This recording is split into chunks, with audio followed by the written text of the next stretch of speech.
Monifah in the house. How you doing, boo? I'm fine. You doing okay? I'm blessed. I know you are, because you're a busy lady. Yeah. Definitely a busy lady. Now, you got this new album out. What's different from this album than the last album? Monifah. Monifah's different. Okay.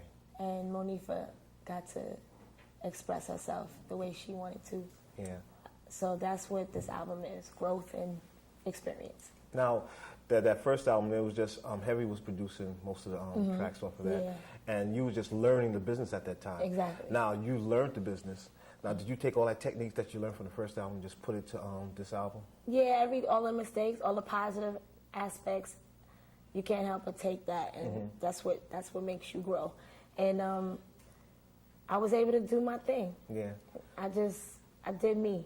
Yeah, but sitting like with the first album and your first few singles that came off that first album, it was you just mostly sitting around watching everybody play behind the board and everything like that. Did you get the hands on and get behind the board, make those decisions? I didn't like the way that sounded. Yeah. I mean, even the first album, I knew as far as my vocals were concerned, I was there, and I was like, yeah, do it over. That's what I did. We should do it this way. Right. But this time, I mean, I even like flew my own like vocals and like the hooks and stuff. You know, because I got a little bit about the board now. Yeah.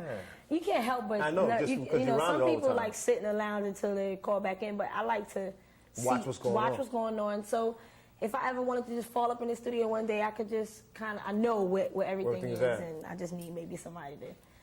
But yeah, I was involved from each and every aspect, from the recording to the producers that were chosen. You know, that was me, and the so marketing plan. I was involved in every aspect of that. Most all the decision-making projects and everything, you was handling all that. Yeah, you know, I had help. It wasn't like, but the creativity, my management and we knew what we wanted this album to be. They stood behind me 100%. Universal stood behind me 100%. I mean, and that's so rare. I feel good because they trusted me. Right. They didn't feel like, oh, she don't know. You know, they knew that I could do it. They knew they had and they let me do my thing, and they loved everything I brought to them, and we got Mahogany. Yeah, it's a slamming album because I heard it. Thank you. And the single "Touch It," oh man, Jack Knight.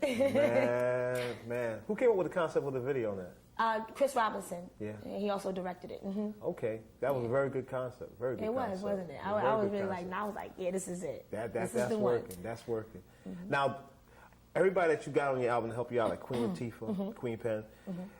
When you went up to her and said, hey, listen, I need some help. Could you come in and do it? How was it getting them on the album? It was no problem. First of all, because I have personal relationships with both, and we're all friends. Right. You know, Queen Pen and I go back 10 years. La and I go back 2.5. And just the fact that even before we met each other, she, as an artist, she appreciated me.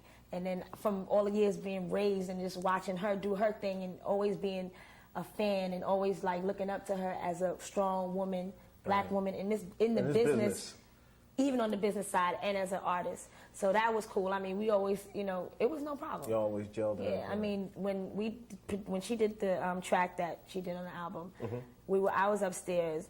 She's like downstairs in the studio, and I'm upstairs like with her roommate. We were like watching TV or something. There was a couple of people in the house, and I'm hearing like this track, and I'm like feeling it. I had a little something in my head. I'm like, cause she just bull crapping around, you know. She like. Oh, she was just playing around. No, she wasn't playing around, but she like was building this track, and I'm like, feeling it. Kind of sounds like, yo, I got some. I started singing the hook. She was like, yo, and then she wrote the verses, and I was like, you know what, I'm keeping this mine. Yeah. So we made it happen. Went in the studio, recorded it, and got falling in love. So that's how things fall into play. Most of the good stuff just come by chance and just happen like that, and you'll just put it together. Yeah. Now, this is your sophomore album. Oh yeah.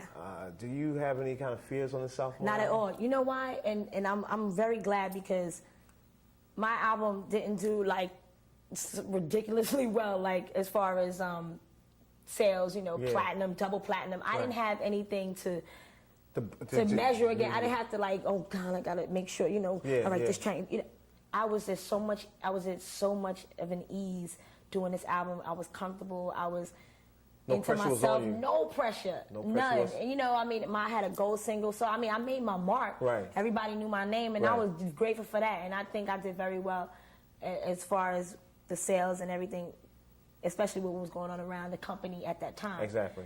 And this, you know, I had a good time doing this album, and it was no pressure. No pressure. And I think that helped a lot too. That takes a lot off of you when you're creating things like that. Matter of fact, why don't we go into your video right now? Let's do it. Introduce it.